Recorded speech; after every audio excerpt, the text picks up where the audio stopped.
अस्सलाम वालेकुम वरहमतुल्लाहि वबरकातुहू। हुज़ूर वाला कैसे हैं, खैरियत से हैं?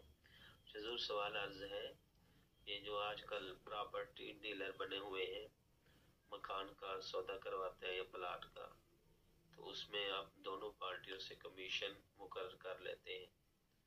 ये तो कुछ है जो पहले बता देते हैं और कुछ बताते नहीं है, लेकिन वो अपना कमीशन रख कर ही उनको मालिक को बताते हैं कि हम आपको इतने का मकान जो है ना वो खरीद कर ला देंगे, इतने पैसे आपने पेमेंट करने। तो क्या इसमें शरअन कोई कबाहत तो नहीं है, या बता देना दुरुस्त है, या नहीं भी बताएंगे और उन्हें उन्हीं पैसों पे कह के अपना जो है ना वो कमीशन रख ले? इसमें कोई कराहत तो नहीं है? रहनुमाई फरमा दें। अस्सलाम वालेकुम रहमतुल्लाहि व बरकातुहू।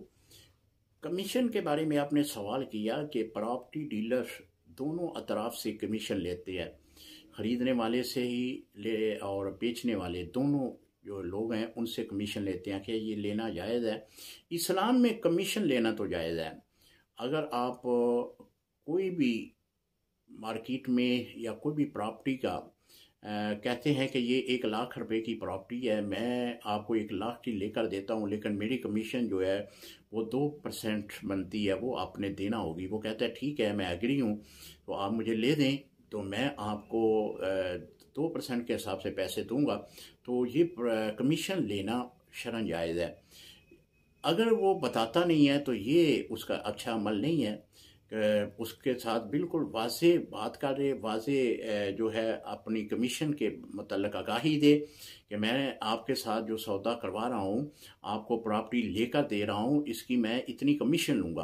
तो वो कहे कि ठीक है, आपका हक बनता है, आपने मेहनत की है, मुझे प्रॉपर्टी की तलाश में मैं था, तो आपने मुझे प्रॉपर्टी ढूंढ के दी है, तो बिल्कुल ठीक है, आप उस पर कमीशन के हकदार हैं, ये शरअन जायज़ भी है। लेकिन मैं ये भी अर्ज़ कर दूं कि आपने पूछा है कि ये बताए बगैर वो कमीशन मांगना शुरू कर दे, ये उसके लिए ठीक नहीं है। उसको बल्कि पहले वाज़ेह कर दे कि मैं तुझे ये प्रॉपर्टी लेकर दे रहा हूँ, तो आपने इस प्रॉपर्टी में से मुझे इतना कमीशन देना है। वो कहे ठीक है, मैं कमीशन दूंगा, तो ठीक है, ये लेने में कोई मज़ायका नहीं है। अस्सलाम वालेकुम रहमतुल्लाहि व बरकातुहू।